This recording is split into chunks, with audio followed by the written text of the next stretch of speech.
To this seminar on suturing. One more person can sit right here. Dr. Fleck. 50 years as an emergency room physician. 5 years. Yeah, right. Well experienced. 50 years sounds too old. And he has done many seminars, and he is a well sought after speaker. And so you're going to learn a lot about suturing. Okay.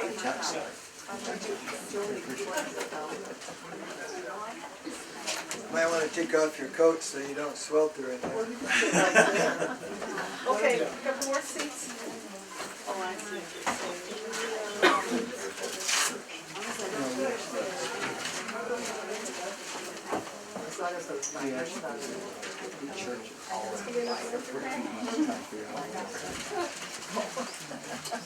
This reminds me of when I was in Haiti. I'm not exaggerating, we had 240 young people that wanted to learn how to suture. And we were in a school, and there were 3 of us who had 3 different stations to teach. And it's in the tropics, so it's like 110 degrees in the shade, and these people didn't take baths because they don't have water over there hardly at all, even to drink. So we had 80 people in each room, even a little bit smaller than this. Wow. So this doesn't bother me too much because at least it's not too hot in here, and everybody's still smiling. Well, we used real chickens, dead ones of course, but we used them to suture. And at the end of the day, after everybody had been suturing on the chicken legs, they're not too good because the skin is so thin that you can tear through real easy. At the end of the day, after everybody's been handling and everything, I went to throw them away, and boy, they got really upset, and they just fought over those chickens to take them home and eat because they were hungry. So it was pretty amazing. I should have brought some pictures of the whole group. So. Okay, while Ron gets set up, he wanted me to show you a couple of things. I'm John Brownlee. I'm a retired healthcare provider and attorney, so please don't throw any rotten tomatoes at me because I'm a retired attorney. First time I ever worked with an attorney in the friendly terms is with John. Okay, first of all, these are 3 of the basic instruments in a suture set. This is a needle holder. This, as you all can tell, is a pair of scissors. And this is called pickups. These particular ones are called thumb forceps. And I'm going to show you a couple of ways to sterilize these where they can be used. You need a container and leave them open because this is going to be a cold sterilization method. And what's used is, this is an empty bottle, but it's 91% isopropyl alcohol. And this came from Walgreens. You can get it at Walmart. You can get it at just about any drugstore. And you want to put your instruments in the container, pour enough of this in to just barely cover them. And leave them sitting for 20 minutes. Okay, there's a set for everybody, so let's pass these around. There's 10 in each set. And I'd like to get them back when they're done. These are actual instruments. They're not Western German high quality. They're Pakistani, but they work. You take good care of them. And so you'll get to actually use real instruments. There's a little packet in there of all the instruments that he just showed you, and one for everybody. And I'll pass these back. so after 20 minutes in the 91% alcohol, it's sterile. 20 minutes in 91% alcohol. The normal rubbing alcohol is 70%. It will not sterilize it. You need the 91% alcohol. And I'm going to leave this bottle out here for a while, so if to kind of remind you. Then I'm going to show you one other way of sterilizing your instruments. This is a couple of blue hospital towels, but you can use any thick material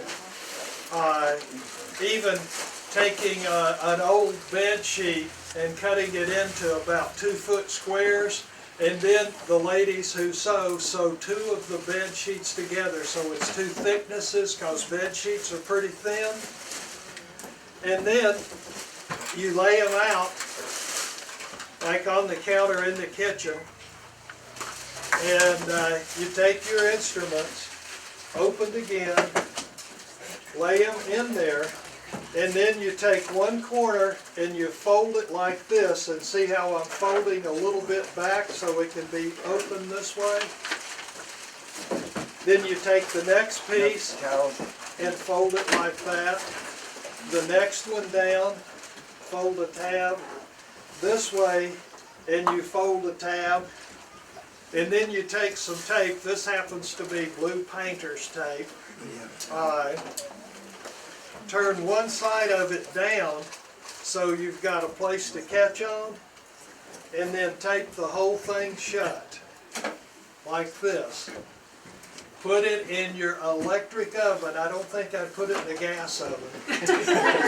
But put it in your electric oven, in the middle of the oven, on a rack in the middle of the oven. Turn the oven on 350 degrees. After the oven reaches 350 degrees, leave this in for a minimum of 60 minutes. And the heat will sterilize the instruments. I used to run the central supply in an Army hospital, so I do have some background for what I'm telling you. And after the 60 minutes is up, turn the oven off and crack the oven door. And let this cool off. It may take 30 minutes to cool off, and the tape may look a little funny, the tape may have a little bit of brown on it or whatever. Don't worry about that. Then after this is cool, you want your hands as clean as possible, washed real good, or use some hand sanitizer on them. And then reach in and take this out of the oven and immediately put it in a brand new, never been used before Ziploc bag. Now it's cool. And then set the Ziploc bag over on the side, give it a few minutes to cool off a little more, and then close the Ziploc bag.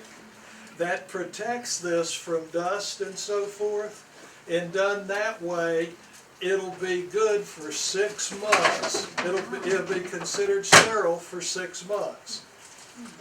If you're in a field situation, like if you were on a camping trip or something, that's when you might want the first method with the container in the 91% alcohol. But that's a couple of ideas on how to make this sterile and have a sterile set of instruments ready for you. And just drop it in the Ziploc bag, express a little bit of the air, and there you go, you're ready to go with that set for up to 6 months. You tell them about how to make a sterile cloth. Another way to make a sterile cloth, If you're up in the boondocks, right? don't even have an oven or anything. Yeah, but you have an iron. Even if it's the old irons that doesn't have the electric cord on it, but you have a wood burning stove, and the top of the wood burning stove's real hot, set the iron on the top of the wood burning stove. But when the iron is real hot, take it off and iron cloth. Sheet, A whatever, sheet or that'll something? be sterile. And one other That's for delivering babies or doing anything you'd have to do. And one other thing to do, to know about, to make something sterile if you don't have anything else, and you have just the container in the 91% alcohol. If you have a roll of plastic wrap like saran wrap, that's heated and rolled so it's sterile as it's rolled up.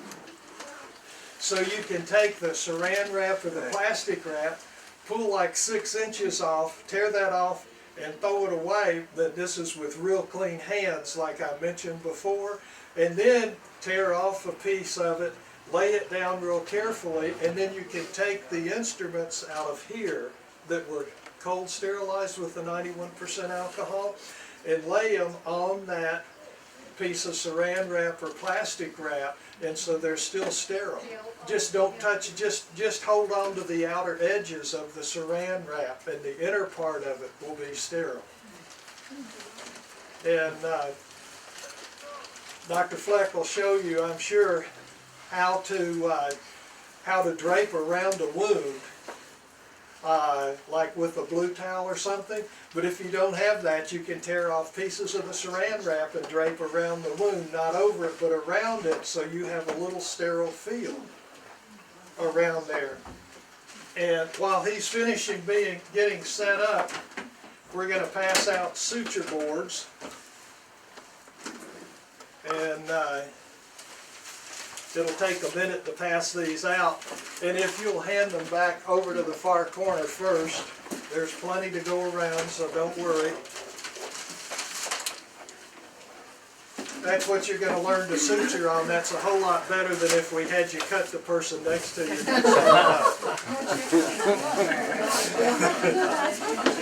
Who's the volunteer?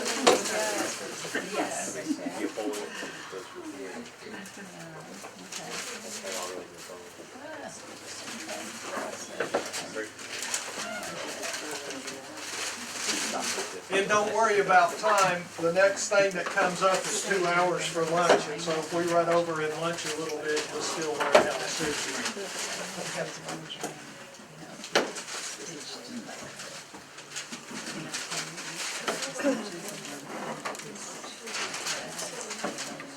And if you remember what Dr. Fleck said a few minutes ago about when he was teaching this overseas and they were using the chicken legs, this is a little easier on your hands and your clothes than chicken legs.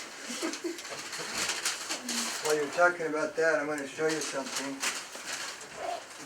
There's a place in Newport called Beyond the Grid. It's over behind the Ace Hardware. And they have all kinds of goodies. It's a mouth-watering store for stuff, off-grid stuff. We got solar panels and all kinds of everything you could want. And if you've come to this class, all you have to do is tell them that you went to Dr. Fleck's class, and they'll give you a 15% discount on anything in the store. Wow. Where's it at? I'm going to leave this here. And there, I have 2 of these, and this actually gives all the things that you might be interested in. And if you do go in to buy stuff, what they prefer, because when I taught a Guide Special Forces class, we had over 100 people taking that class, and they all went in there at once, and they were just crazy in there.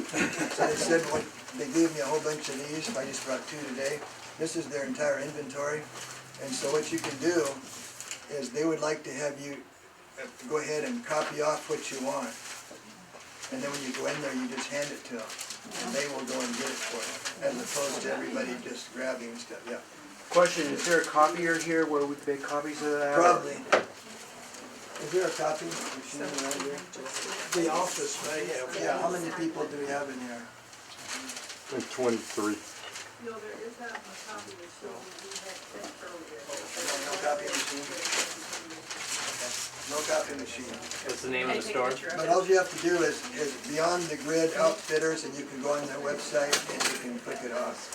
I'll leave one of these in each table, or in the 2 tables. So this is one of the things you can get there, and it costs $41.75, but with your 15% discount, it'll be a lot less than that. This is very, very cool. Not that these aren't cool, because John made them. I have to be very careful what I say.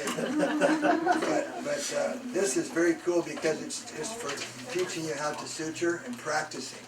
So let me show you what it's got in here. You open it up, and the first thing you see is a cute little kit. And here's your instruments. It's even got some scalpel blades to practice with. So you got all the instruments. Here's your scalpel handle, your mosquito hemostat, your thumb forceps, your needle holder, and the iris scissors The needle holder, he probably already told you, but in the United States we call them needle holders. In Canada they call them needle drivers. And in Mexico they call them portagujas, means needle carriers. It's the same instrument, it's just different names. Canada is needle driver because you drive the needle. In the United States they call it, doctors call it needle holder because you hold the needle as you're driving it. And in Mexico they call it the carrier, the needle carrier, portagujas. But anyway, it has all your instruments in here.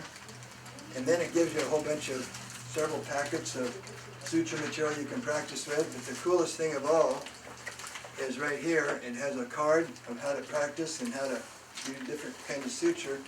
And you have this, has a really good thing right here, which is very close to human skin. And it's even got the different types of lacerations.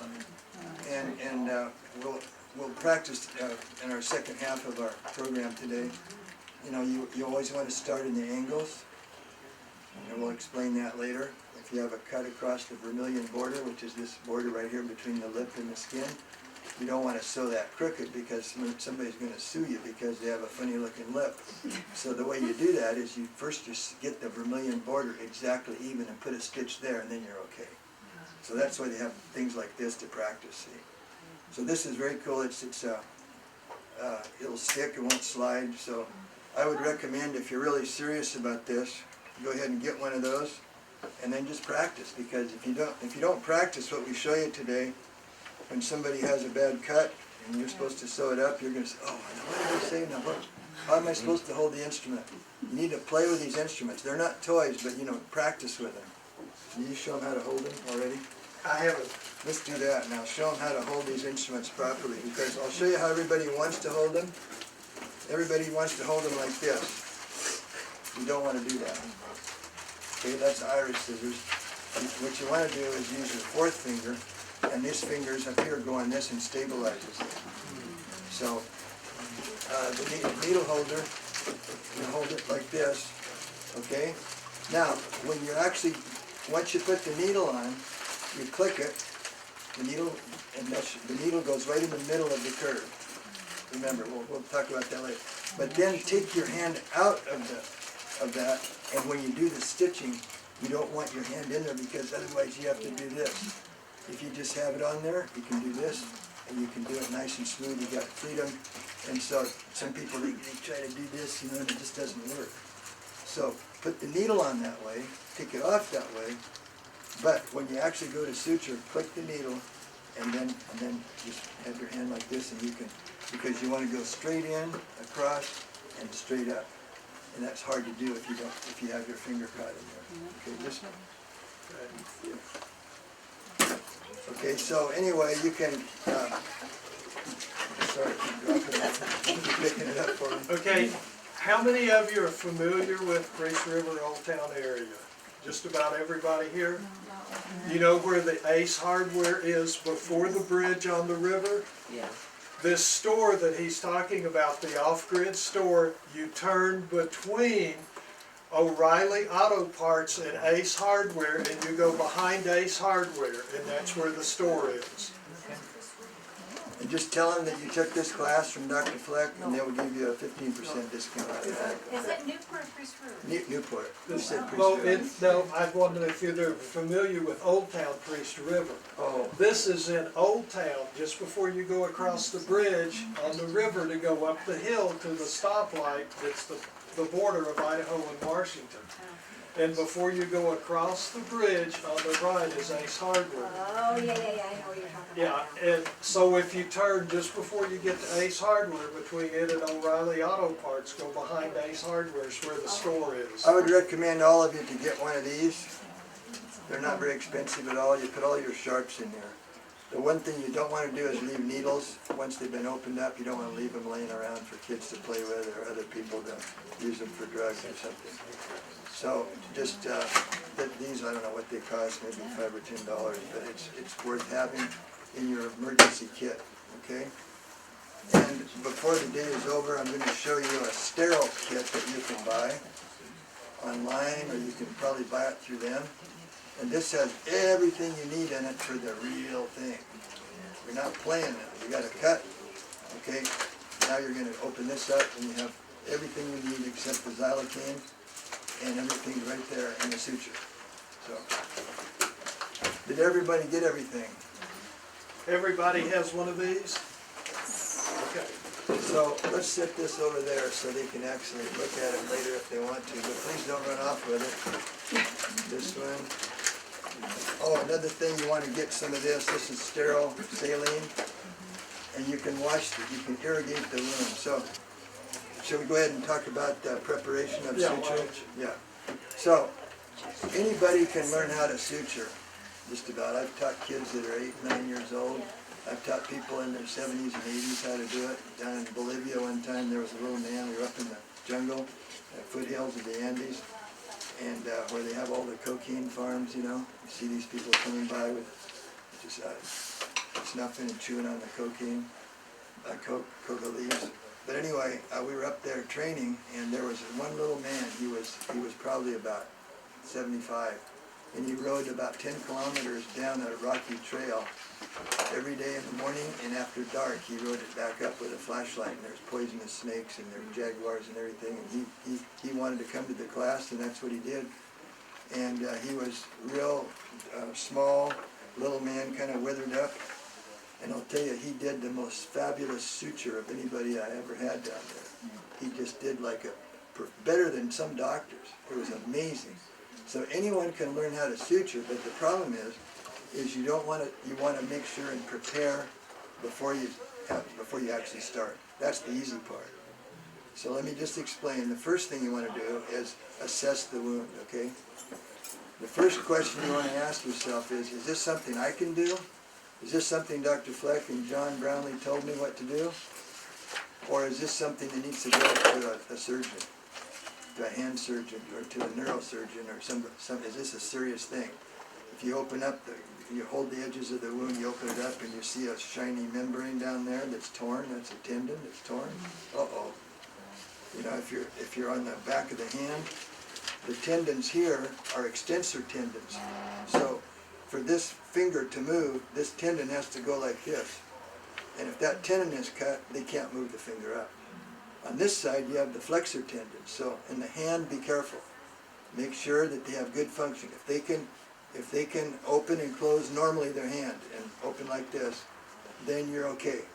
But if you see that they can't, if it's on the back of the hand and that extensor tendon is torn, what happens is if it's cut all the way through, it will retract. And you won't be able to even find it. That needs to go to the operating room under at least regional anesthesia and sometimes a general anesthetic. And then you have to dig and find it and pull it back, and it's retracted this way. You have to pull it back. There's a special technique of how to do that. Now, if you're up in the boondocks and you go on a hunting trip or a fishing trip or a hike, and you're 3 days from the hospital, unless they call in a helicopter, and you don't want to do that because it's just a cut. The person's alive and they have normal vital signs and they're breathing everything. So you don't want to call in a helicopter for a hand laceration. Probably. Now, if it's all mangled, that's a different story, but I'm just talking about a simple cut. So what happens is you can go ahead and clean it really well, irrigate it, and I'll show you how to do that. We use a syringe, and so you're going to need to get for your kit. Sorry for that, disorganized, but it's all right here. So what you like to have is something like this right here. This is awesome for irrigating. So you have a basin of sterile, or you can put it right in, and you suck it up like this. And now you get that laceration, and let's say she's got a cut here, I put it over a waste paper basket or the ground, wherever you are, and just like that. Now there's something else I have here somewhere.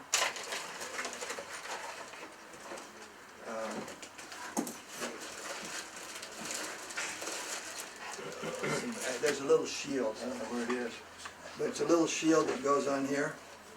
So when you squirt it in, that little shield protects from splattering back in your face or all over your clothes. I have one here somewhere, but I don't know where it is. It's in a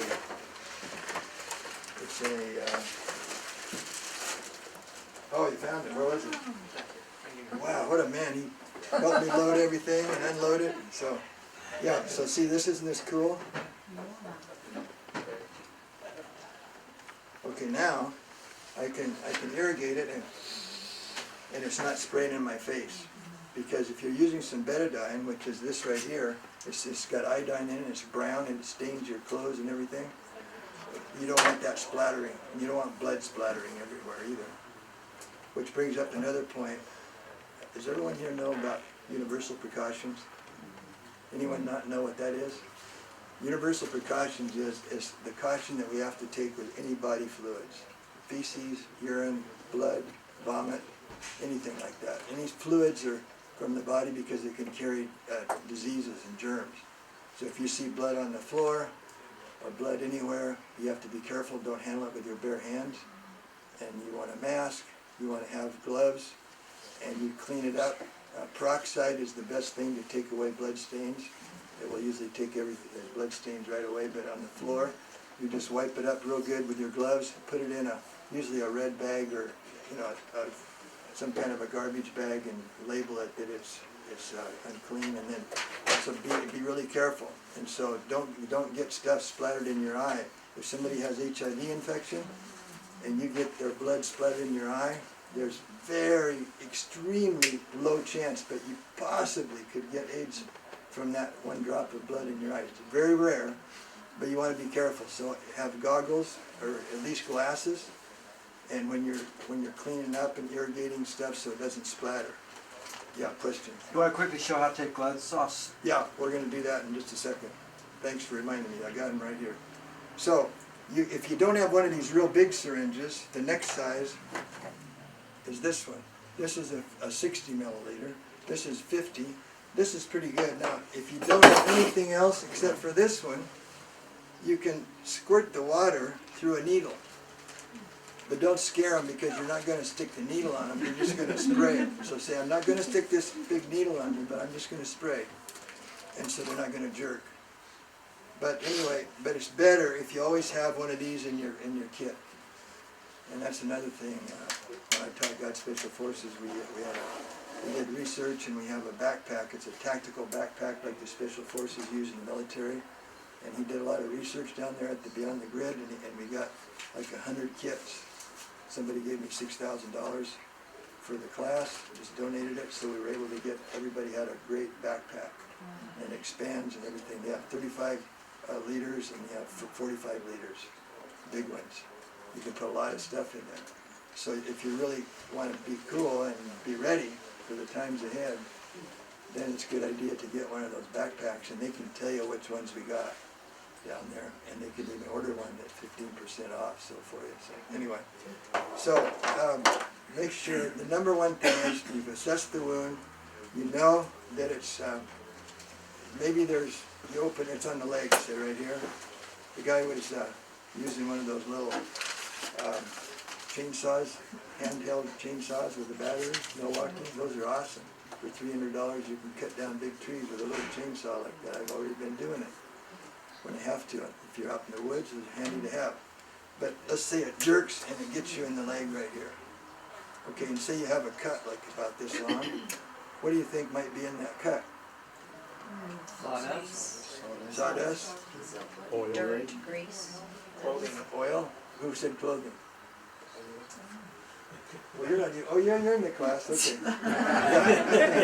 Yeah. So there should be some jeans in there, right? There's some blue, some pieces of cloth from your jeans or your shorts or whatever. And so you want to get any foreign body you want to get out. We call it FB, foreign body. And so anytime before you cut and before you suture any laceration, make sure that it's clean. And in order to see if it's clean or not, you got to take. You can even do this before you anesthetize it with local anesthetic, and we'll show you that in a minute. You can take this. This is for tying off little bleeders. So if there's a little bleeder right here, let's say this is a blood vessel that's squirting. It's not going to be this big, but I could close it like this. And I'll grab it right here, and I close it, and then I will take suture and I'll just tie it right up against there. And then it's not going to bleed anymore, because if it's really pumping, like this, you're gonna have to tie it off. Now, if it's a major artery in the neck or something, then just put pressure and get them to the hospital. The little arteries, there's plenty of collateral circulation. So the other thing you can use, so this is called a mosquito hemostat. The bigger ones are called the Kelly hemostat, which is like twice as big. They're for big hunking arteries that are bigger than the little ones. These are for little tiny arterioles. But also, this and the Kellys will be good for dissecting and opening up. So I can put that in there and I can do this. And then I have another, I can even use my needle holder, which is another use for it. And I could open up my needle holder and hold this, and I can open up and I can look down inside the wound. They might say, ow, ow. So just a second, just a minute. Let me just check, see if there's any gravel in here, any road rash inside in here from the pavement where you skinned. And then you look and you make sure, if you see something in there, you just, you reach it and you take it out. You see a piece of a little rock, take that out. You see a leaf or something, pull it out. Whatever there is, there's any foreign body, it can be anything. And then you irrigate it really good. And I would recommend that you have a helper, or if you can't, just hold it open, and then you irrigate it inside the wound. It doesn't do any good to squirt all over the outside of the wound. What you want to do is clean that inside of the wound. If you don't do that, you can do a beautiful job of suturing, and it's going to be infected and full of pus in 3 days. So I've seen that happen. Somebody just does a beautiful job, and they're so proud of themselves, and then the wound falls apart because it's all full of infection and pus, so you have to drain it and give them antibiotics. So what you want to do is, if you have time, if you have 15 other people that you have to suture, you're not going to be irrigating all day. But if you just got one person, I mean, I'm fastidious about this. I will clean that thing until I'm satisfied that it's not any foreign body. And sometimes the edge of the tissue will be a little white after you irrigate it, and that's okay. That's normal. Just where the edge of the cut tissue, because you're irrigating it. Okay, and if you don't have this right with you, you can boil water on the stove. Now, as a last resort, and you don't have a water bottle, you don't have your thermos with you, if it's a nice clear creek, it's better than nothing. Because if you don't clean that out, it will be infected. But the bottom line is, try to have something like this, or boil some water if you have access to that. Don't delay everything a long time, but get it real clean. So once you get all the foreign body cleaned out, then you can start to think about anesthetizing the wound. Now, if it's too painful, and you're sure you're going to be able to suture that wound, then go ahead and anesthetize it. So what you do, you take your syringe, and I take a bottle of xylocaine right here. I take off the lid, and I take, now, needles. The bigger the needle, the smaller it is. So an 18 gauge is a big horse needle. I mean, this is big. 16, like when you go to give blood, they stick one of those things in. It's the size of your little finger. That's a 14 maybe, or 16. You know it. That hurts. So you don't need to hurt people. So what you do is you use maybe you can use a 21 or a 22 even. This one's a 25. You could use a 25. I think I have a bigger needle here somewhere. And what you do is you put this.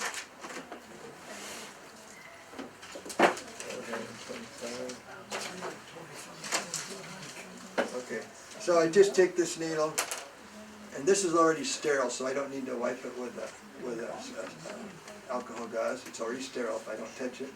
So I just put this needle in, and I put a little air in there. You know why? Because it'll come out nice and easy. If I put it in without air, I got to suck it out real hard, and it comes out real slow. Now, this is a small needle, but I'm going to see if I can pull it out. Okay, so I squirt the air in. See what happens? It's filling right up because I put some air in, and that air pressure helps me fill it up. So it's a little tiny. I can go ahead and suck out some more. See how that really helped to put some air in there? It just comes out by itself. Don't be sticking your hand and finger. So hold it like this. Don't hold it like this when you put the needle in. Always be thinking about preventing injuries. Because if you stick yourself after you did poke somebody else, then you gotta go in and get a bunch of tests for HIV, hepatitis C, hepatitis B, and all kinds of stuff. Syphilis and everything, so you don't wanna have to do that, so be really, really careful. So, now, I don't need very much. This is for a medium-sized wound, maybe about that big. So I'm gonna take it out, and so, let's say, where's one of your suture words? I'm not gonna squirt the water in. But what I would do, there's the cut, see? And I looked in there already, and all I see is some white stuff that looks like cotton, so I think I'm okay. Okay, so now, what I like to do is hurt people the least that I can, okay? So, instead of, like a lot of doctors, and I'm not being critical of other doctors, but I used to be scared of needles. I had asthma when I was growing up, and when people would come after me for a shot for my asthma, I'd be running around the room hiding under the table. By the time the doctor caught me, I had so much adrenaline I didn't need the shot. So I don't like needles, and I said, if I'm ever a doctor, I want to be like that picture on Norman Rockwell where there's a sign, it says painless dentist upstairs. Remember that sign? And people want to go to a painless doctor and a painless dentist, so don't hurt people. So, since I don't want to hurt people, now I'm going to switch, and I'm going to use a 30 gauge needle. Thought I had one here. So I put my little 30 gauge needle, which is a real small one, and here's one. I just want to show you the difference. Even a 30 gauge needle, this doesn't hurt anybody. Is that more like a diabetes size? No, diabetes is a 25 or a 27 usually. So a 30 is really small. And so what you want to do, okay, now to take this off, don't just do this. I'll show you how to do it. You're not supposed to do it, but it's the safest way. See what? I put this like this, I come like this, and I put that right in the middle, see? I can do it. You're not supposed to ever do that, but if you have to do it, that's the way to do it. Because nurses and dentist assistants, they get stuck all the time, and I have to take care of them and do blood tests and everything. So, take this off, and now I'm going to get my 30 gauge needle, which is right here, but I want to show you the difference. This is a 25. See that? Now the 25 is acceptable if you don't have anything else. It doesn't hurt too much. A 22, that will be bad. And please don't use an 18 or a 16. They'll never come back to you again. But if you use a 30 gauge, and I use this on the face, in children, they don't even feel this. That's why I like to don't hurt people. And so always use, but you can't suck the xylocaine up with this one because it'll take all day. So you suck it up with a bigger needle, cap that needle, and then you put this on. But if you have a lot of stuff to do, it's a big wound, you might want to switch after you get it started with this. Take this off and put a 25 on or a 27, and now you can go where you've already anesthetized and just keep that squirting it ahead as you go, and it won't hurt. So I'll show you what I mean now. So don't watch me now. I'm going to do this like you're not supposed to do. You didn't see it, right? Okay. So what I would do is, now, if you don't have this, you can suture up a wound without it. You know, if you're out in the boondocks, you're 3 days from home, from your car, your truck, or whatever, you can suture without, but they have to be tough, and you have to say, this is going to hurt. If they're a beer drinker, you can have them drink 2 or 3 beers. I'm not, and I don't promote that, but that will anesthetize people. Yeah, another thing you can do to anesthetize somebody is, how many of you have done what solar cane spray is? Yeah. Like you put on a sunburn, you can take a little vial of solar cane spray and go psst down one side of the wound and psst down the other side, and it's not going to be as numb as if you do it the way Dr. Fleck's going to show you, but they're going to like you a whole lot more with that than without it. Now there's another trick, and I did this. I won't tell you the whole story because we don't have time, but when I was over in Turkey, there was a young man that had some cysts, big cysts, and he couldn't have a girlfriend. It was going to be $3,000 US dollars for him to get fixed, and he said, please, Dr. Fleck, please operate and take this off. And he finally talked me into doing it. And I said, well, I don't have a license to practice in Turkey. We have an Air Force base here. If I get caught, they'll close the Air Force base and kick. No, I'm serious. Because I'd be practicing without a license. And so they said, don't worry, we'll put post sentries out all around. So they had put people with cell phones 2 or 3 blocks all around. They said, go ahead and do it. So I said, okay, tonight we'll do it. And so it's a long story, but anyway, I had him on the table, and I had nothing to xylate to. All I had a hemostat. That's all I had, and a nurse to help me. She'd been around the block a few times too in South America and everything, so she was good. They sterilized my instrument and alcohol in a glass for about 20 minutes. So I had him laying on the kitchen table, a towel, and I put the towel over his eyes so he wouldn't see what I'm doing. And I said, I want to have a prayer. And he says, okay. He was Muslim, but he said, okay, we'll go ahead and pray. And I said, okay. So I prayed, and I thought, oh Lord, how can I do this? And suddenly, I looked around, and there's a refrigerator right behind me. I'm in the kitchen. I turned around and I said, oh, thank you, Jesus. And I looked around, but there's no ice in there. But there were some frozen peas. Thank you, Jesus. Anyway, so I took those frozen peas, it was nice and hard, and I told Bev, my nurse, I said, look, we'll anesthetize it. You put that cold on, and it'll give me about 10 seconds of anesthetic. And then I'll make the incision, and you put it on again, and we'll do that, and it won't bleed because the blood vessels are going to shrink. And so the peas worked perfect, and I took out a big cyst about like a ping pong ball, and then you had one on the other side that did that. But anyway, so I just used frozen peas, but if you use ice or something like that, the best thing is if you have some xylokine. So in your kit, you should have something like this. It comes in 1% and 2%, and if it has a red on it, that means it's got epinephrine in it. Why would you want to put epinephrine in your local anesthetic? Because it will make, epinephrine makes the blood vessels squeeze closed. So if it's a bloody area, for instance in the scalp or in the arm or somewhere, you can put that, it has a little bit of xylokine in it. I mean epinephrine, adrenaline. But you don't want to use a lot of it because it will make the heartbeat go too fast. But if you can use a little bit, it only has a tiny bit, and it will actually blanch. If I squirt that in here, it'll blanch about 1/4 of an inch all the way around where I shot. It'll just be kind of white. That's because it shrunk all the blood vessels, and now I can not only is it anesthetized, but I'll have a clean field. It won't be bleeding. Where would you not want to use that?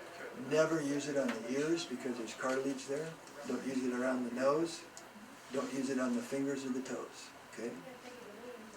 Ears, nose, finger, toes. Okay? Because it's got cartilage and there's not very good circulation, and if you start cutting off the circulation there, that's not going to be good. But everywhere else is okay. Arms and legs and everything. On the bottom of the feet and the soles of your hand, I wouldn't use it either. But on the hand, I wouldn't use the drug. Okay? I know I'm giving you a lot of information, but we don't have much time. So now I'm gonna go ahead. In this case, I've already cleaned it. So I will put my needle in, and I'm just gonna pretend. I'm gonna pretend that I have this. I better not. I won't squirt. Okay. So what I do is I will put this in. I will go right about like this. I'll start down here, for instance, and I'll put the needle in, and I'll go right about to here, and I'll squirt some in. I'll come back and I'll squirt some in there, and they will feel that, but just like a mosquito bite. So you're going to feel like a little mosquito bite, not like a bee sting, just a mosquito. And then I will come back and squirt a little bit here, a little bit here. Now I can go on this side, and I can go right underneath the skin, and I can squirt ahead of that, and they won't feel it because I'm already going in a dead area. See, I'm one area. Isn't that cool? And I can go the same way over here, and I just keep squirting it, and I keep advancing my needle, squirting, over here squirting, up here squirting, and I get clear up, and I make sure, and I blanch, I get it all anesthetized about this far enough so I can put my needle in. Okay? So that's Can you show me one more time, where did you start, or where was the well, first start? I would start. It was out, right? I would start in one end or the other. Excuse me, Dr. Fleck. I would start one end. Could you hold it up, because I think someone was back here. I would squirt one end, and I would anesthetize this whole area, and that's the only part they're going to feel. They won't feel hardly anything because I got a 30 gauge needle. Watch. Barely comes out, see? But I squirted, and now I squirt enough so that I've got this area about the size of a dime right here. That's all they're going to feel. Now I take my needle, and I can either do this or I can go on the other side. And what I'm going to do is I'm going to go in that numb area right here, underneath the skin right here, and I'm going to numb it as I go. And I'll go boom, boom, boom, and I just keep advancing, and you can see it swell. And I go clear down here. Always get the apex of the cut, because that part will be not numb if you don't do that. And then I would go to the same thing over here. This is already numb, so I start right here and underneath the skin. So you're just squirting above a little in each time, and that keeps it numb. Exactly. You go right. You squirt it ahead of the needle. Isn't that cool? Because otherwise they're going to feel it. And you can actually see the flesh rise just a little bit. Yeah, and so what I would get at least that much swelling, so it's that far back, because your needle's going to go in there. I couldn't see how far back. I would get it back, swelled about that far. Okay. Okay, now if you don't have this and they're game for it, you can go ahead and don't do it with that.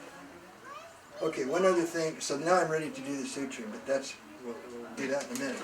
Now I want to show you something else that's very cool. If I can find my cover. I'll follow my own advice, and I go like this. I put that needle in there. I can't tell you how many dental assistants and nurses I have that come in and stick their fingers. I mean, almost every other week, and we have to go through a whole protocol. So please be careful. It's better just don't even cap it. Just put it right in that sharps container and be done with it. Okay. Now, what if the scalp lacerations? The scalp laceration is going to bleed like mad because there's a lot of blood vessels. And we used to always have to shave the hair that far back, anesthetize it, and then suture it up. But you got to use like a pretty thick suture. And the suture material, like a 6-0 is very fine for around the face or the eye up in here on a child or a woman. A 5-0 would be something pretty good for most everywhere else. But if you want more attention, what you want to do is you would want to have like a 4-0 is a standard for the arm. 3-0 is if you really want to have strength, to close something. And a 2-0 would be really, really strong, like for you wouldn't use that very often. I brought some 2-0 today to practice because it's easy to see, and you can tie it easier because it's real thick and you can see it. Because the 6-0 you won't even be able to see it hardly. So remember, a 6-0 is very fine, 5-0 is not so fine, 4-0 is about standard, 5-0 would be, 3-0 would be stronger, 2-0 would be really strong, 1-0 would be really strong, and then you have 1 out, 2 out, 3 out until you're broke. Okay, now in the scalp, there's something you can do up in the mountains. It's okay if I use yours. She's my guinea pig today. She's right handy. Okay? So if I don't have anything, I'm up there and she's up there camping, and I'm coming by and I say, oh, I just hit my axe, bounced back and cut my scalp, and look at this blood dripping everywhere. And I didn't even have anything. I only have my MacIver factor right here. Those that used to watch MacIver, he always figured out a way to do it. I call it the MacIver. The only thing I've got is my kidneys up here. And so what I do is I can just pull this apart and I can tie it together with the hair, if she has long hair. And I can close that wound, but you got to the hair is very slick, so you have to be really careful. And I would tie it with 3 or 4 times instead of just once. I would do it like twice, and then you can close a wound like that. Okay, that's if you don't have anything. Okay. Now obviously you can't do it on the arm. So now, let's just say that you're up there, and you got a wound, and I don't have anything. But I just remembered, oh, I got some super glue in my backpack. I said, all right, no needle, no pain. Lots of gain, no pain, okay? So, now this is her arm, and let's say this is the super glue. And so what I do is, you need another person to help you. And so you have a person that will hold the wound like this. You want to Pull it tight. pull it tight out. apart, okay? Assuming you've already cleaned it too. You gotta clean it, just like always, and make sure it's dry as possible. You clean it, and you have somebody hold it out like this, and you take that super glue, and you just take the, say this is the super glue right here. I would I would make a bead, and I would cover this whole thing all the way clear here, and I would just have you hold it there for about 5 minutes. They can go swimming, they can go take a bath, anything they want. That'll be good for 10 days. Now, if you go and buy special glue, super glue for doctors, it's like $35 for a little packet. But if you go to Ace Hardware, it's about 50 cents. Same thing?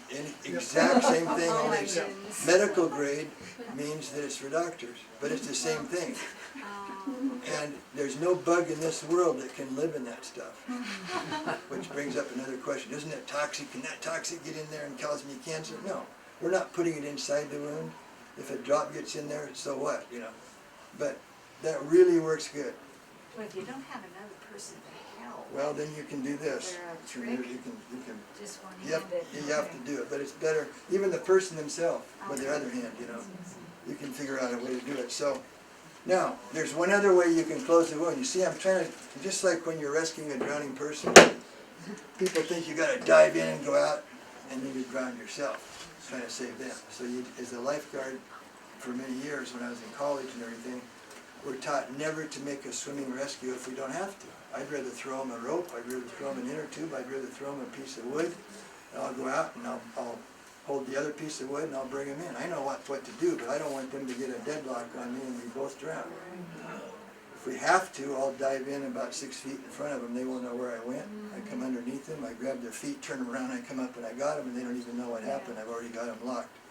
But if you don't know what to do, don't try doing that. So there's many ways to do that. So the same way with closing a wound. So there's something called steri strips, okay?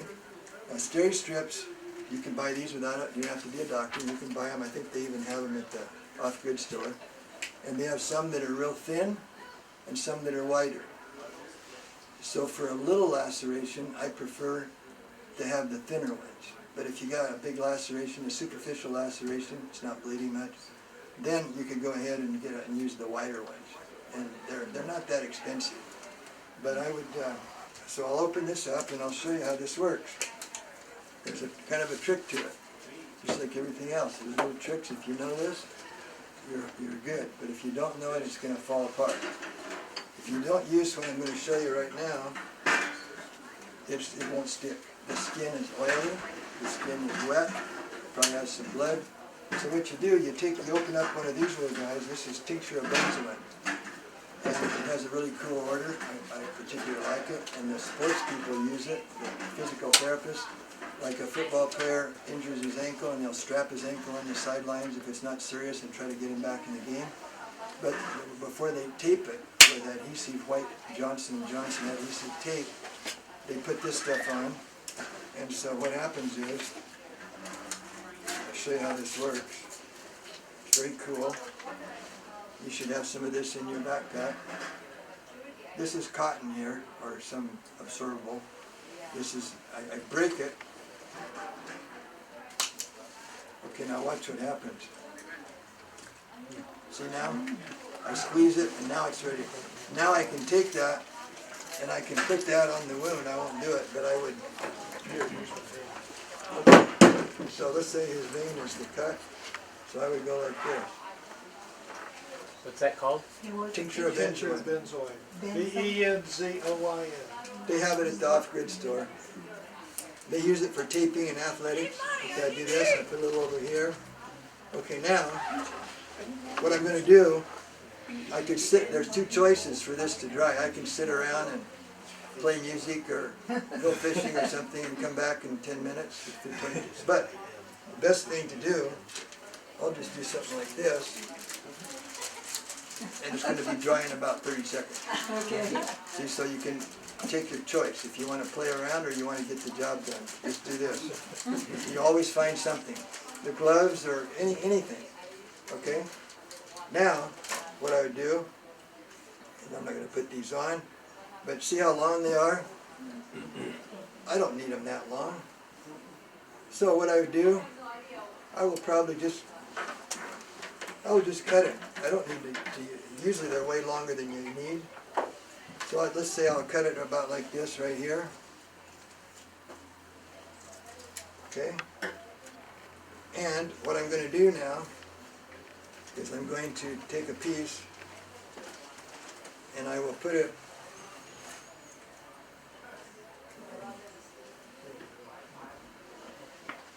see this? Now be careful because it likes to stick to itself.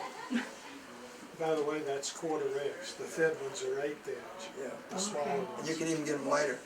So I would put this on, and what I do is I put this on one side, assuming this is already dry. It's probably not quite dry, but I put it on like this. Now I'm going to squeeze it together, and I do this. Okay? And then I go all the way across. Now what I do, and this is just a little cool thing, I do this. After I've got them all across there, I go over all the top of them like this. That really keeps it. Yeah, see? Yeah. And what that does, it keeps this from the stress and strain and everything. It's not going to do it. So, oh, this is fun. Does that hurt? I'll let it dry a little more than it would. Okay, so now you know all the different ways. So you can start off with super glue, steri strips. Oh, and I forgot. I got interrupted with my own thinking. I got something here that's very cool. And this is called a stapler, a skin stapler. And the staples go in like this and do that. So when you put the staple in, it goes in like this, and when you close it, it goes like this. Bends it up on the bottom. No, so your staple is like this. Now, to take that off, you're going to have a trouble, so you need something like this to take the staple off later in 10 days. See this thing? There's two little things here and one here. I get under that staple, and I do this, and the staple goes like this. When I go under each staple, I go in and I click, I push down like this, and the staple goes like this, and then I go boom, boom, and it goes out. But if I just go this way, oh, you know, it's going to pull because those wires are stuck in there. See? So these things are 10 cents or something. They have them probably there at the store. You can get them online if you want. So, just a staple removal. That's what I wrote. So, in a cut on the head, you don't even have to shave. I don't even anesthetize it because this hurts you less than the needle does to anesthetize it. Plus, if I have 5 other patients to see, I don't want to sit here all day working on her, even though she's a really nice patient. Depending on who she is, I might want to take longer, but so otherwise, just go bump, bump, bump, bump, bump, bump, bump. Okay, go see your doctor in 10 days, and he'll take them out. Yeah, you see that is, and you don't even have to shave. You might want to put a cleaner a little bit, but it's going to be bleeding like mad, so it's very. Make sure there's no foreign body. Pardon? How close together? You know, Not that far. I would say if this is the cut, I would put one staple, one here, one here, one here, one there. You know, just like 1/2 inch or something.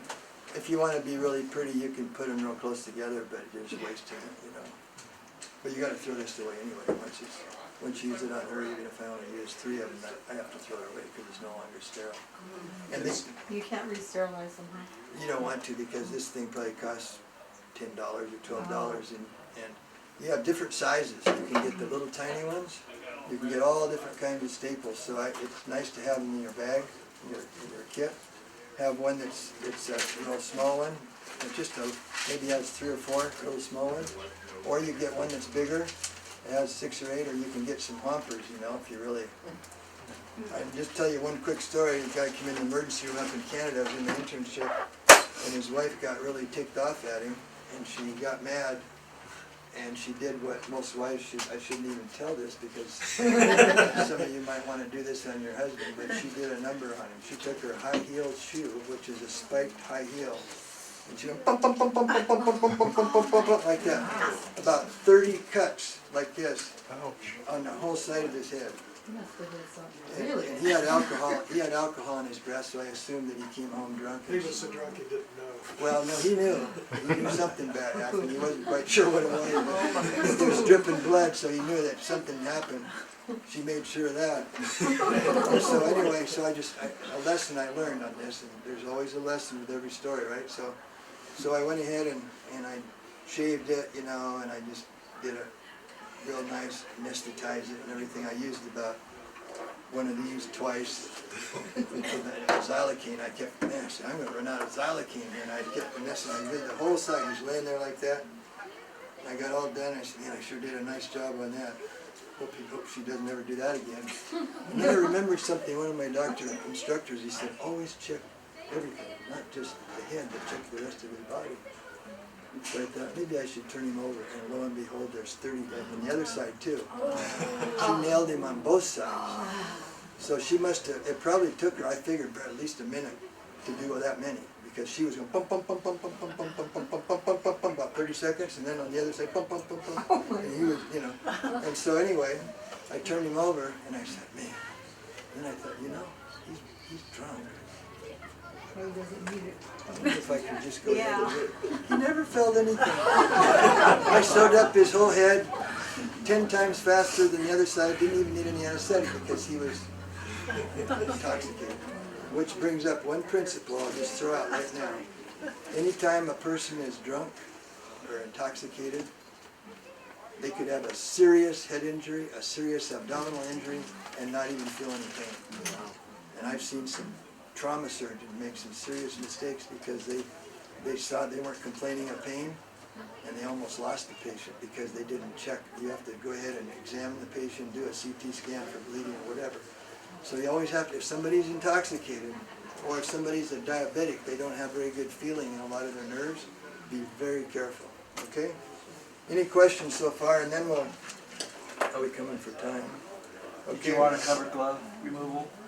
Yeah, this is going to be fast though because we only got an hour and 15. We only got 45 minutes to go yet. Okay, so this is. There's going to be a short test at the end. Yeah. Yeah, there's going to be. Okay, so the gloves come like a normal size glove for a man would be about a 7.5. I wear an 8. You can get 8.5s if you have big, massive hands. If you have acromegaly or something, you could have a 9 or a 10, where they get real big feet, hands, you know, pituitary tumors. I just had to throw that in. But anyway, I wear an 8. Most women wear like a 7 or a 6.5 or a 6 if you have tiny hands. So here's something cool. When you get everything cleaned up and you're getting ready to suture, you want to have sterile field, okay? So I can make a sterile field just with this. Yeah. So I can make a sterile field. Now watch, I didn't touch any of that. I take this out. That's sterile right there. I could put something on there, except it's could curl up. So I don't care about that, but it was sterile. So I can open up my gloves, right and left, see, R and L. And so, see, I put this down. This is sterile. So I reach in here like this, and I go like this.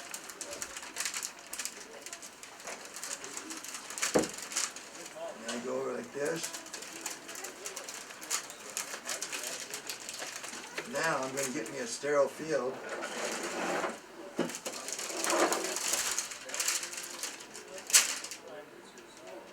I have a sterile field right there. Now, so I have to take my gloves off without contaminating it, which is real easy because I'm just going to pick it up like this. That's still sterile. and this whole glove is sterile. But the only thing I care about is inside here, not this part, because this is going to go over my hand. So now I can touch this, right? Because it's going to go inside. So I just, right here is my thumb. So I reach in like this.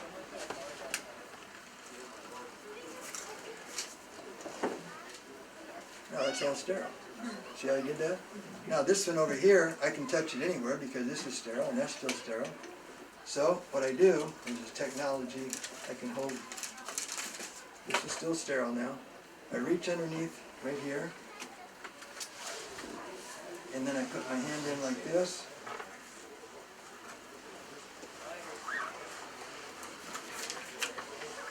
Now, my gloves are sterile, this is sterile.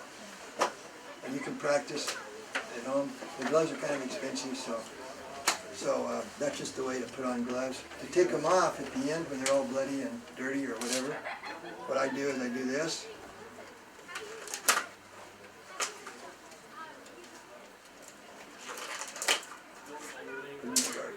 Okay?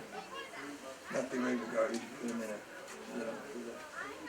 Okay, so now we'll take 10 minutes to do the tying knots and then we'll start the instrument tie. Any questions so far? Clear as mud, right?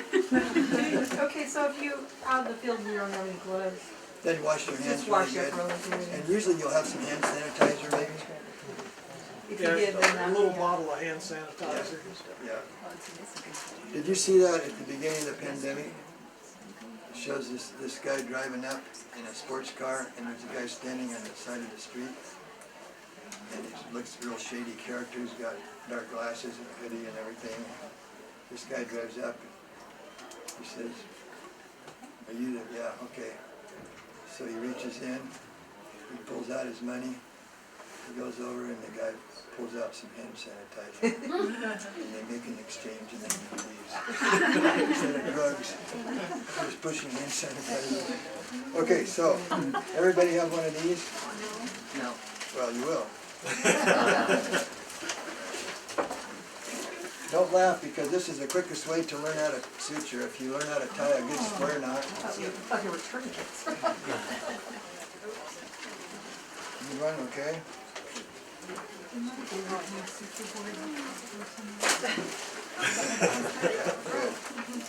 Okay, now what I'd like to do, I'm going to show you something. This sounds really simple. That's okay, we'll get it. No, we'll get it. Okay. Okay, now, I need to do it up here. Okay.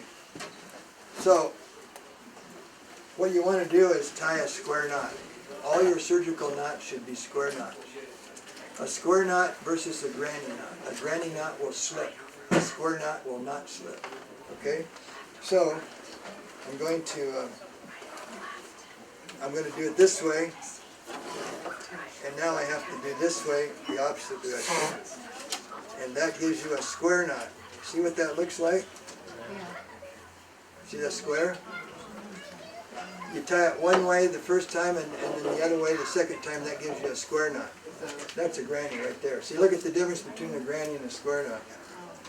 And this will slip. Yeah. So I want to do it one more time. So watch now. Watch. Okay guys, here we go. So what you want to do is you go one way first, and now I want to go the other way. And I do this, and there's my square knot, see? Isn't that beautiful? And that will not slip. That's the granny still.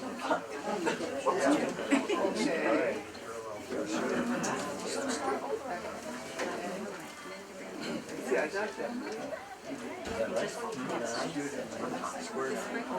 So tie it one way.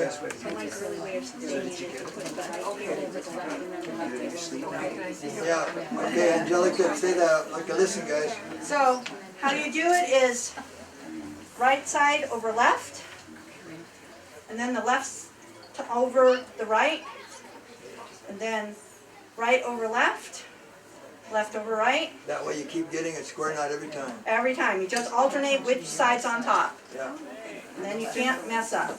Yeah. Well, you can right at first. And you'll notice when you do it,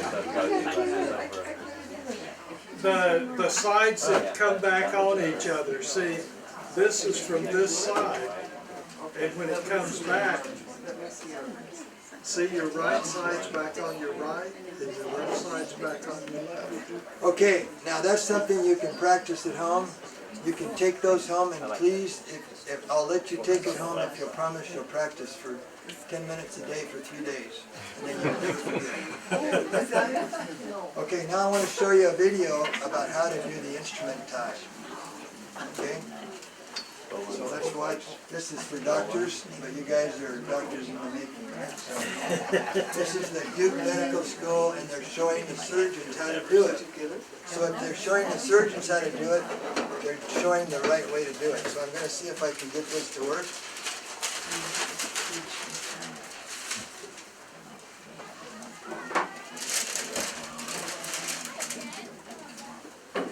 If our technology is good. Yeah, there's your square. Okay, guys, let's see if I can get this to go.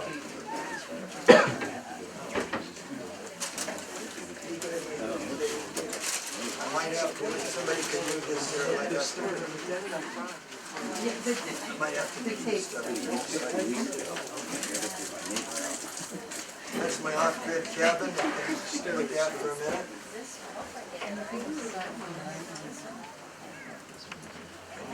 It's hard to read upside down.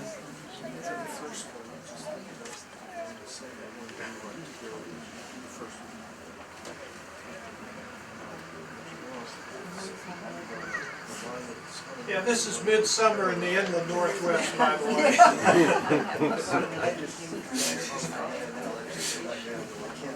Like the way we have 2 seasons now, winter, summer. Well, you know, when you go across the line west, they only have 2 seasons, winter and road repair.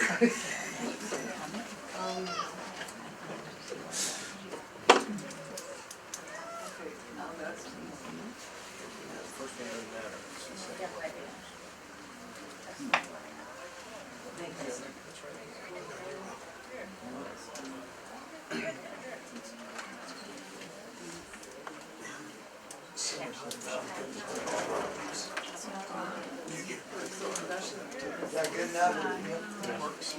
Okay.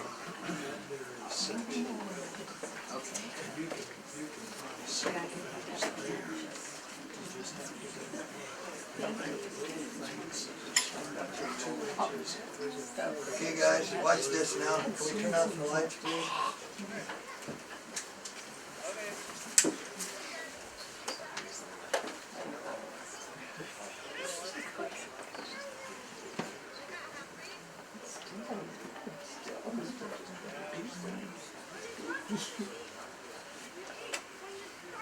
Hi, welcome to the Duke Suture Skills course.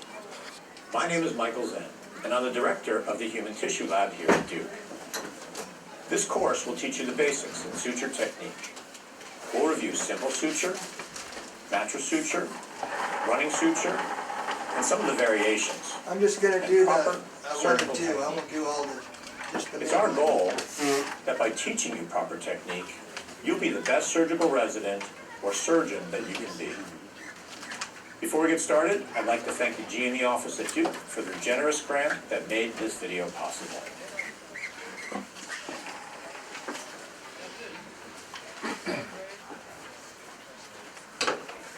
Before we get started showing you different suture techniques, I want to show you a basic instrument tie. This can be used with any of the suture techniques that you'll learn. Once a suture is placed, you'll have a short end and then a longer loop end. Your needle driver should be placed directly between the two, and then we will do a surgeon's knot. You'll wrap the longer end twice around the needle driver, grab the smaller end, and pull it to the opposite side. And what will happen when you pull it to the opposite side, it will square the knot, and you can see how square the knot sits down. Now, because it's a surgeon's knot, it'll sit unless you pull up on it. So don't pull up on it. Place the needle driver between the two, Now he's the going short the end other and the way. loop end. Now you're going to loop it around only once. Grab the short end and then bring it to the opposite side. Again, squaring the knot, and don't pull up on the suture until you just get it down, and then you can tighten it. And now it's locked in place.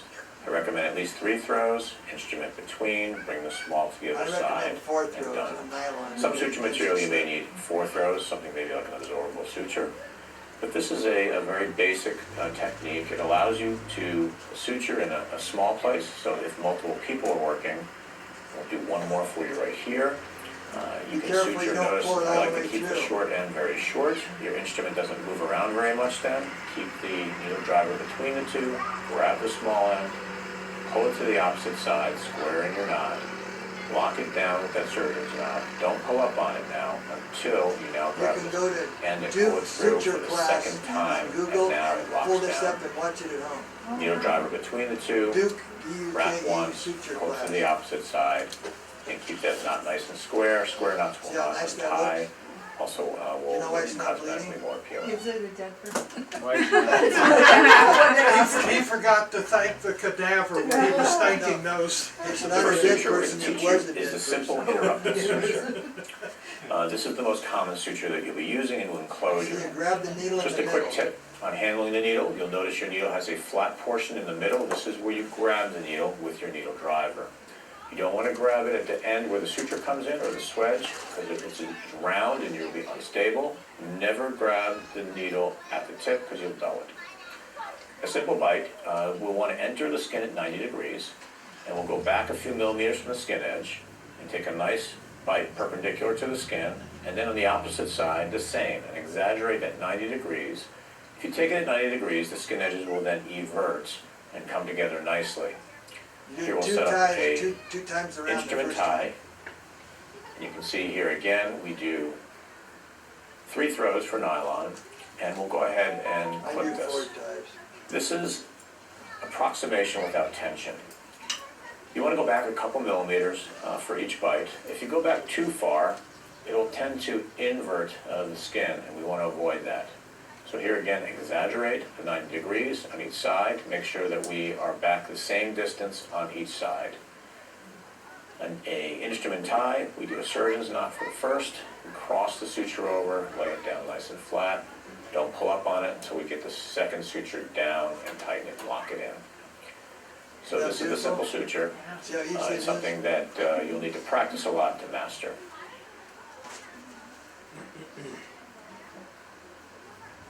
I think that's gonna be good. We don't. Next is a simple buried suture. This will be the main suture you'll use when putting some deeper sutures in If you have to- before putting If your you have to skin put some suture in. deep stitches in, It's important to stay bury a underneath the suture that we skin. start deep and go superficial and end up in the dermis without buttonholing the skin. so you don't go in And the then on skin the at opposite all. side, we're going to do the opposite. We're going to go superficial Just on the underneath. and then Yeah, deep. the principle in If you surgery want is your never knot to leave an bury it, open it's space important that both ends underneath are the on skin the because same it'll get side infected. You of try the to loop. close it if you You can. see, here's my loop. But you're not gonna be And doing here's the deep suture coming wounds. out on the same side. As we tie this down, we'll do an instrument tie. We'll pull it along the length of the wound, and that'll help the skin edges to come together. And then you still have to close the skin. We'll do a nice instrument tie. And what Okay? this does is it takes the tension off the skin, So, so that when you go to do your skin closure, you really can work on approximation. isn't that awesome now? See how easy that is? Let's go ahead and do one more. You're gonna go from deep to superficial, without buttonholing the skin.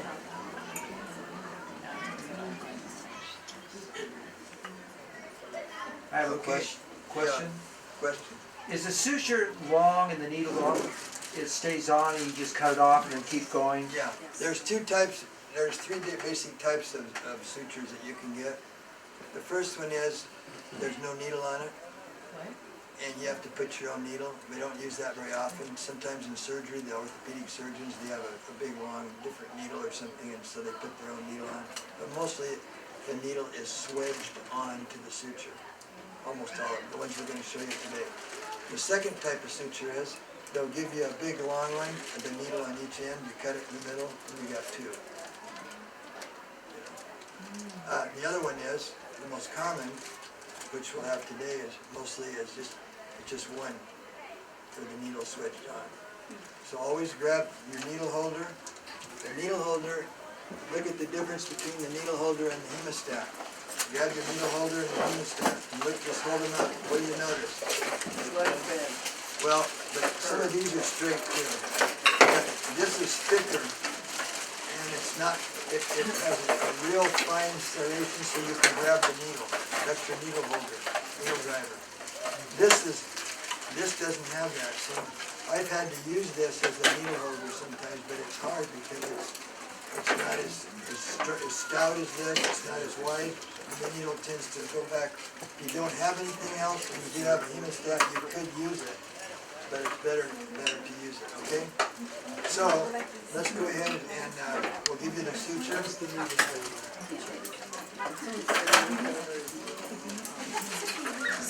Thank you for your attention. I think you did awesome, you know, for being crowded in here, and we're going real fast. I think there's another class at 3 o'clock today. I'm going to be teaching on how to take care of choking babies, and choking children and adults, and so you might want to, I'll meet you again this afternoon for that if you want. Ron, your sutures down there. Yeah.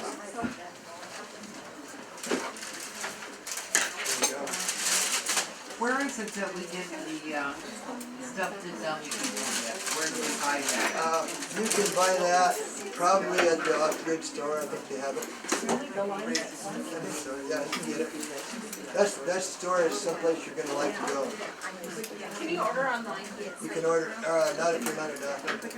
Yeah, you have to have license to order online. But we can go to this place and buy it. Yeah, but this is for training purposes. But you can still have it sterile. Would you spell your last name, please? Yeah, F-L-E-C-K. Thank you.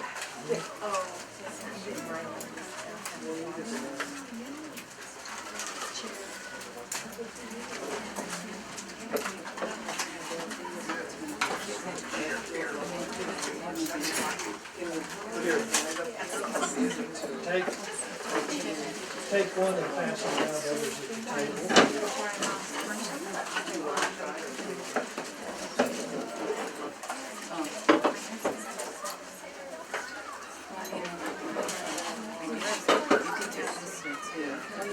One more thing I want to explain, and you should always keep track of what you did, write it down somewhere. And so, I'm going to show you how to tell the measure without a ruler. And we always use centimeters, okay? Let me know. So this is a little ruler, and I usually have somebody get a ruler for each one of their backpacks. But you don't need a ruler if you use your hand. Most women, their finger, like I'm looking at your fingers, is 1 centimeter.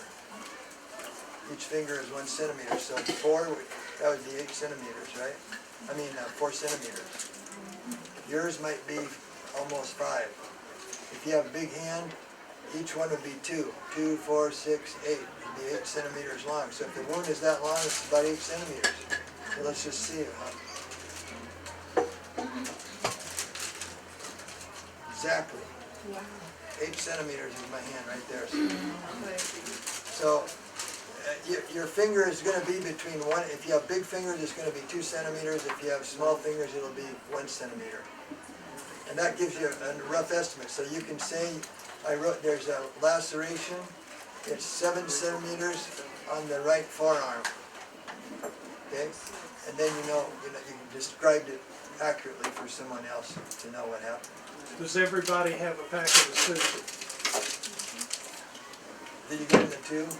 Yeah. Yeah, this is really good stuff, okay? Okay. Ron, right quick, I'm going to show him how to open out a sterile field. Remember when he had his sterile field down here? What you do with the suture is you look at it, and the one end of it is kind of raised up like this, where it's together, and you pull it apart like this, and watch what I'm doing. And you haven't touched it, it's sterile. Don't let it go on the floor. Then you're in deep trouble. I used to work in a Catholic hospital, and they were very conscious of the cost. And when I was doing surgery, the nun would be right over me and she's making sure I'm not wasting any suture. So I learned economy by discipline. Because a lot of people, they take a big old long piece of suture and they only get 2 or 3 cuts on it. They're wasted. But don't pull it so far that you pull it through. So you just want to, you don't want to waste this stuff. It's expensive. When you buy suture for the real thing, it could be $30 for each packet. You know, so. And those of you that don't know how to open it, hold it up with the blue part towards you and you'll see this little nick in the top of it. And you tear it open like that. And then you'll see the needle. And you can take your needle holder, grab the needle and pull it out. And if you've got sterile gloves on now, all that's sterile. It hasn't touched anything else. But that's the simple way to get it out, and then you're going to need to readjust your needle holder on it a little bit down toward the center. And I've got to get my big old thumb out of the way. So now you've got it where it's pretty much in the center. Now one principle that you got to remember, if you remember what he was doing there, when you, she's ready to start suturing. She's got it perfect. Are you left-handed? No. Oh, then I would say put it the other way. Like this. You're right-handed. Don't grab the needle like this because you're going to bend it. And don't grab it way on the other side or you're going to, that won't work either. So put it right in the middle. And you don't want to have it like this. And you don't want to have it out on the tip. You want to have it just about like that. Okay, now, you take off your hand like this, and when you go through the skin, you want to go straight through. Don't go like sideways through, because now you don't have a good, you have a good hold of the skin at the top, but not at the bottom, and it can tear through. So always try to go straight through, and you'll feel it go through the skin, and then turn and go, and if it's real thin skin, and if it's a good stout needle, you can actually come right up without even taking it off, okay? And then you grab this with your thumb forceps. Don't grab it right on the end, grab it about here, and you go like this, and now you can take this, and you can pull it through, and then do your cut, okay?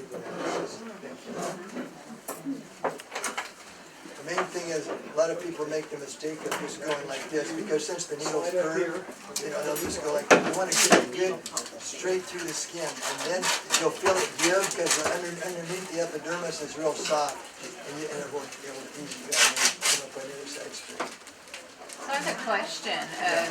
When you get a cut, what are the I don't know, principles of what's okay for just a Band-Aid? What's okay? What does need stitches? Or When would what's you use too the deep? super glue? When would you use the? Incidentally, super glue is great for paper cuts.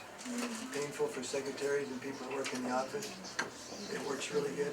So, if a Band-Aid, if it's just a very superficial, you can just put a Band-Aid. But one way to check it is pull on it a little bit, because sometimes it'll stick together and you pull it open, it goes way down. It's deeper than it looks.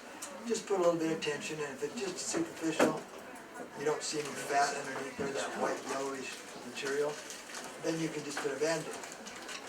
If it's not real deep, and you don't have any suture, but you do have some steri strips, you can do that, or better yet, just use super glue. But if it goes clear into the dermis, into the fat, then I would go ahead and suture it. Okay, so it's pretty deep. It depends, yeah. But just kind of check it to make sure. You can put a little tension, and if it just rips open, don't be afraid, because sometimes it sticks together. Do you just dab a little or how to, Well, what you want to do is keep the wound closed of a person, or you do it, and then put a strip about the size of my fingernail on each side of the gun. Nice strip, just a total strip like that wide, right across the whole laceration. not inside, right across the top. And then just let it, you can have them blow a little bit of air on it like that, and then in 5 minutes it'll be good. And then cover it with a sterile dressing. Yeah. No, after, give the glue about maybe 5 minutes for it to dry, and then it'll be fine. They can go swimming and do whatever they want. And then if you just wash it. It'll in about 10 days, it'll just fall off. So is it ready, right? I'm trying to visualize like a toothpaste, you know, I'm just saying, is it like a toothpaste, or is it more of like a No, little drop? just put the glue and just go Yeah, across. okay, so it is like a little It's a thin film. strip of thin film right across. That's a good question. Yeah, don't just do a little bit, just right across. And then, with what you were mentioning, not to go down like this with the wrap, so then you just like keep your, Remember I told you, don't hold the needle holder. Don't hold the needle holder like this, because now you gotta go like this. That's why I said, take your hand out, and now you can, see, now I can go like that. so really you're kind of keeping your hand in the same plane, and you're just pivoting, you're just kind of doing But you what take, in other words, once the needle's on there, take out your fingers out of it. And just hold it like this. Now you can go in straight and come out straight. See how easy that is? Okay, so really you're not pulling down, you're just kind of keeping it at the same length, so it's just pivoting, or just turning, okay. It's easy to do that because otherwise you have to do that. Okay, thank you. Just make it easy. Oh, maybe a quarter of an inch. Now, but see, you got your Two throws for the first non-bite, if you want to call it, so you can give it two, and then you just grab it. But when I do it, it looks like it's really just one. You see how it's just like that's two, that's like, yeah, just this time, yeah. And then I'm just saying two little pink fingers. Just, just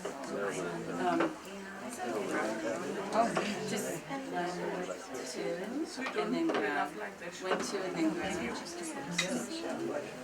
And then I want to grab this. Let me see. Somehow there's two little,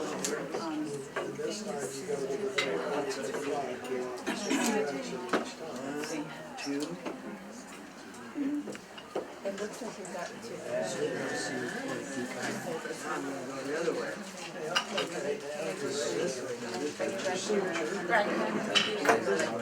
She was showing me, because you said, it's a lot more, okay, just close it. Oh, just start off with it, take it there, and you watch the flowers. You cut them about half an inch. Cut them both about half an inch. You have some needle holders that have the scissor built right into it.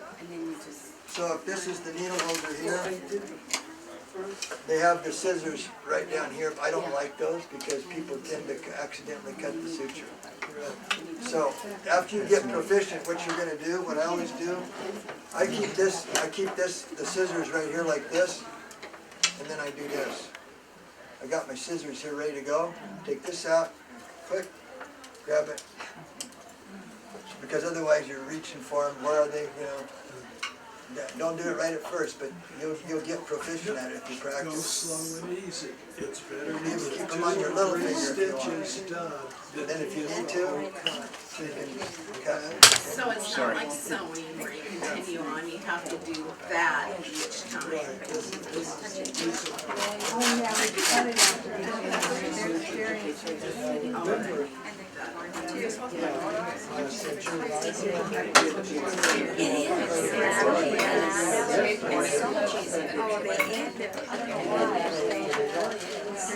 So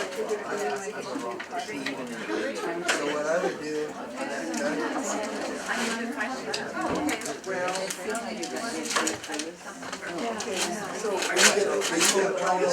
Yeah, I am, but I'm trying to remember that you're supposed to do.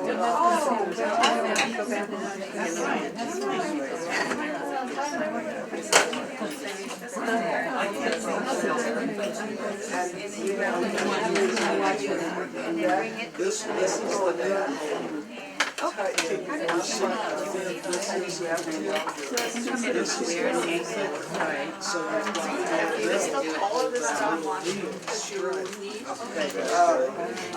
I have a list on my computer, I can just give me your email. If anybody wants a list of all the stuff that I suggest to have in your kit, just give me your email afterward. And I'll give you my email and you can request it. And also I have it online, on my computer. And I'll send it to you. This is for a full-blown kit, which some of that stuff you won't want to use at first, but it gives you an idea of what you can have in your kit.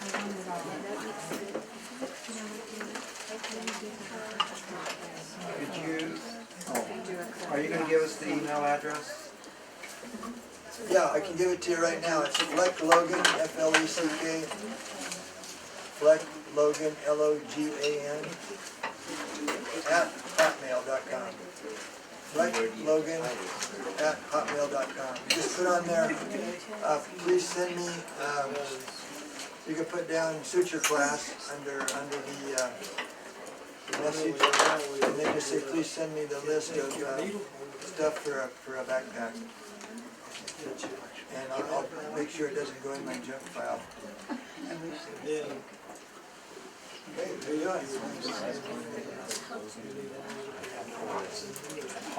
Hotmail.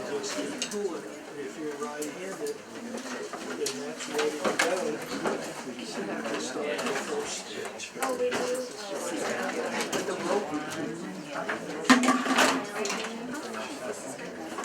You guys have been awesome. I enjoyed teaching you. I wish we had about 2 more hours so I could make search out of all of it. It is. How are you It's a coming? lot easier. Yes.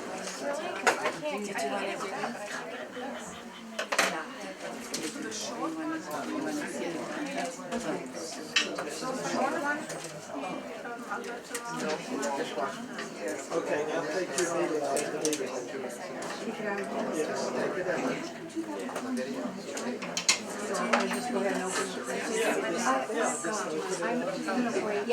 Okay, now hold on to the needle because you're going to need it to do your instrument. But just let the needle drop. Come down here. Let's see. Hold on to this.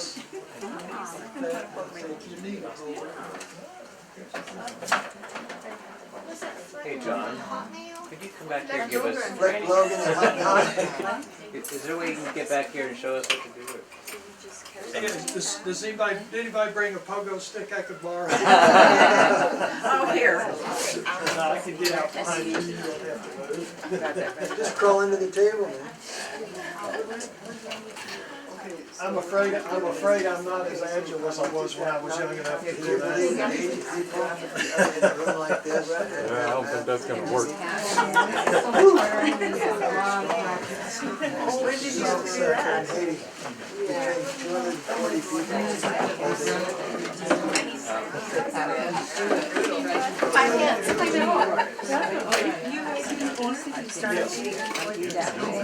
Thank you. I don't know. Be sure and Could you practice. just show us one? Okay, let me see if I can get my foot set down here. Thank you, I appreciate it. I'm not quite as good as I used to be. I'm gonna watch. Before you leave, be sure and put your instruments in the little pack if you would. That About would a save third us of a the way lot. back or about halfway? Oh, about midway. Midway, okay. Needles, just leave it on the table. Okay. I'll take care of it. And I'm going to hold it this way. And I'm going to turn it out right there. Okay, so you do start at one end or the other? Yeah, start at one end. It gets easier the more you do, so practice and practice at home. Through. Oh, you're right, it is. about there. Those That's not suture kits equal distance, that are all but ready that's to go, good they're all enough to sterile, try. they'll probably be about $15 or $20. It's not bad at all. And Don't then you throw away come the back, instruments, you can keep cleaning them. and I'm about to catch in the truck. Hot water and soap, And I run it through, then dry it, and and soak them then, in alcohol. you just Do we use the flat one or the crushed through one? it like that. Just a second, let me come back here. I'll see. Just be careful that it doesn't stick, okay? And, so now, I'm gonna do my, there's one time, there's two Oh, times, yeah, thank you for coming. and I've got to cut this silly thing, I'm gonna pull this Oh, thing it's a up in little the more, so lantern. there we go, now it's not in my way. So that's your main, Well, we lived in there for 5 years, we just built a house down below. I'm waiting for this to be here. No. 3400, it doesn't grow, let's see, even though we pull all it like that. down below it grows. Now, Do we take the boards? Grab it. No, just the, I think. I don't think he'd be happy. go this way, see, that's how I pull the new Just went around twice the first time. twice the first time. If what I would recommend, if anybody's serious about this, go and get that And suture notice kit. each That's time great. I do it, I And do then it you the can first time practice to your heart's this way. You know, They'll give you a good, they'll give you a the 50%. opposite way each time, so twice the little holder came to this side, and my hand went to that side, and once the little holder went this way.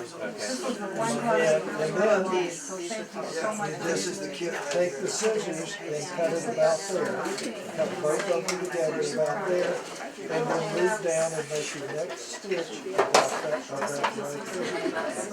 And you go all the way down. Thank you. That'll catch it. I appreciate that. They still got food out there, so. Okay, I'll show you a treat with the needle.